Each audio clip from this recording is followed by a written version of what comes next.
Bonjour mes chers, je ne sais pas si vous m'entendez, mais c'était important pour moi aujourd'hui de m'adresser à vous. C'était vraiment important. Je vais vous dire pourquoi. Nous allons attendre un peu pour que d'autres personnes se connectent. Je ne sais pas combien vous serez en ligne, mais le sujet que nous allons aborder aujourd'hui est très important. D'accord? Donc, patientons encore que les gens se connectent et qu'ils soient là avec nous pendant cette séance d'enseignement. Voilà ce que je voulais vous dire. Betar bedana mo bazomiane emowi be ya na kobo ngumo zamezi. Izambe ya na kobo ino moyelo ula na bo asikolo wa. Mai kya koba me kya towe da ya amu mobolo uyo mo mwana za makumomia lelo akalo emama edo bi kibe ene ne bobo boto bonko bekelebe na bo ezambia zoano emuri amuze ki mabo bingongon bi bone bi ene ebodo bo kelebe yang ebodo bo toya anko mi ami na fakap ebobo ya monetia sumo monetia tebe voilà. Pour ne pas perdre du temps et pour ne pas trop vous faire perdre du temps, le temps étant très exigeant chez nous et le temps étant également très compté chez nous. Pour ceux qui ne me connaissent pas, vous voyez la casquette que je porte. Je suis un membre de Génération Ekan. Génération Ekan, c'est une ONG qui a été créée au Gabon en 2015 et qui fait justement dans la promotion des valeurs, dans la promotion de la valorisation des traditions scientifiques africaines, notamment celle des Ekans. D'accord?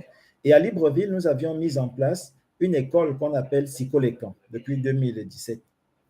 Depuis 2017 jusqu'à aujourd'hui, nous avons donc produit beaucoup de savoir, que ce soit des films documentaires, que ce soit des livres, que ce soit des conférences, que ce soit des visites guidées, que ce soit des initiations. Nous en avons fait beaucoup.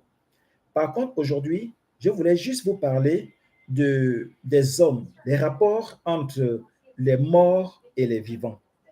Qu'est-ce qu'un mort chez les Ekans? Qu'est-ce qu'un être vivant chez les Ekans?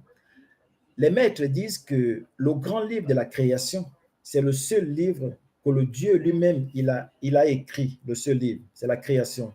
Et ce livre comporte plusieurs pages et l'humain est vraiment une page de ce grand livre qui est des mains du Créateur.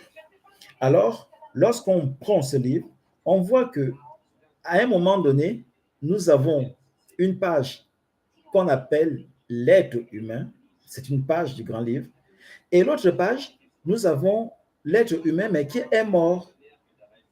Bon, maintenant, que disent les maîtres? Les maîtres disent qu'en fait, la relation entre l'être humain que nous sommes, qui prend forme dans le ventre de la femme, et le mort qui est probablement notre destinée, puisqu'après nous allons tous mourir, qui est probablement notre destinée, tissons ou bien entretenons des rapports. Ces rapports sont comme des agriculteurs et le sol. À un moment donné, les morts vont puiser les forces, vont puiser la main-d'œuvre, si on peut parler ainsi. Les morts vont puiser les forces, vont puiser la main-d'œuvre chez les vivants. Et les vivants, eux, ils vont puiser la main-d'œuvre, ils vont puiser des forces chez les morts. Comment ça se passe? Lorsque les vivants, les humains vivants, ont besoin de la main-d'œuvre, eh bien, on va vous annoncer que quelqu'un est né. C'est-à-dire que on pourra maintenant appeler cette personne un bébé, un nouveau-né, et nous sommes tous en joie parce que nous avons eu au milieu de nous un nouveau-né, quelqu'un qui viendra, n'est-ce pas, continuer l'œuvre du Créateur, qui viendra en fait nous aider dans nos conditions d'existence. Et comment les morts recrutent chez nous? Ben, lorsque les morts sont en difficulté, lorsque les morts ont besoin d'une main-d'œuvre, eh bien, ils viennent chez les vivants et par conséquent, on va vous annoncer la mort de quelqu'un. Et cette personne lorsqu'elle va dans le pays des morts, et si Bowu, eh bien, elle va travailler maintenant pour les morts. Elle va travailler pour les morts. Cette personne va donc entretenir des relations entre les vivants, ça veut dire les personnes qu'elle a laissées derrière elle, et les morts, le nouveau pays, son nouveau pays d'accueil. C'est pour cela qu'il est recommandé chez nous, les Écans, ou encore chez les pays, le peuple négro-africain, d'entretenir cette relation entre les morts et les vivants. Parce que nous ne sommes pas détachés les uns les autres. Nous ne sommes pas détachés. Nous sommes liés par ce qu'on appelle le lien, la sanguinité. Ça veut dire le lien sanguin, le sang qui coule dans nos veines est étroitement lié à nos deux pays, au pays des morts et au pays des vivants. Les écrans disent, et vous pouvez retrouver la vidéo dans ma chaîne YouTube, les écrans disent que l'être humain a trois vies. L'être humain a trois vies. Nous avons la vidéo, c'est-à-dire la vie avant qu'on ne soit sur Terre, avant qu'on ne soit physiquement vu. C'est la vidéo. C'est la vie avant qu'une femme ne tombe enceinte.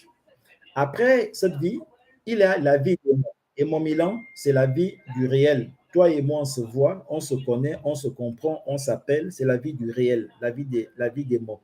Et mon Milan, ce n'est qu'un passage, une étape transitionnelle. Ça veut dire que nous sommes venus ici en balade pour matérialiser la pensée du Créateur. On appelle ça la conscience, pour matérialiser la conscience du Créateur.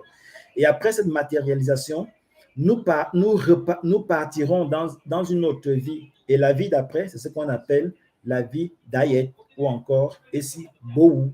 Donc, nous sommes en transition sur Terre. Et lorsque nous sommes en transition sur Terre, eh bien, il est recommandé, n'est-ce pas, de poser des actes qui sont bien. Maintenant, l'acte que nous allons poser émane d'une pensée. La pensée doit donc être bien formulée. Et lorsqu'une pensée est bien formulée, eh bien, la parole qui sortira de notre bouche doit également être bien formulée. C'est ce que nous appelons chez des écans bolbela, ou encore le négro-africain a appelé ça la mahat. Ça veut dire tout ce que nous faisons sur Terre doit coïncider avec la pensée de la création même. Ça veut dire que tout ce que nous posons sur Terre doit être conforme à la loi de la création. Et la loi de la création est tellement parfaite que nous n'avons pas le pouvoir de le déconstruire. Sinon, nous ne serons plus appelés les fils du Créateur. Et comme nous sommes les fils du Créateur, nous sommes donc à l'image de notre ancêtre qui est le Créateur lui-même et qui est parfait d'ailleurs. Donc, voilà en gros ce que je voulais vous... La petite chose que je voulais vous dire entre les rapports entre les vivants et les morts. Je reviendrai plus en détail sur cet aspect au cours de l'école Écon qui se tiendra samedi prochain en matinée à Libreville. On va bien expliquer ces rapports entre les vivants et les morts, qui prend chez qui et qui prend plus chez qui et qui prend moins chez qui. Voilà en gros ce que je voulais vous dire. Je suis content d'avoir partagé ce moment avec vous. Ça n'a pas pris du temps. J'espère que je ne vous ai pas trop dérangé. La vidéo est en ligne. Nous allons tous la commenter, la partager et peut-être l'améliorer au moment venu. Je suis Venant de Beaumam, promoteur culturel, membre fondateur de l'ONG Génération Écon. Je vous invite à suivre plus de vidéos sur ma chaîne. Merci. Au revoir. Abimte. Mwekam. Ya. Bye bye. Yes.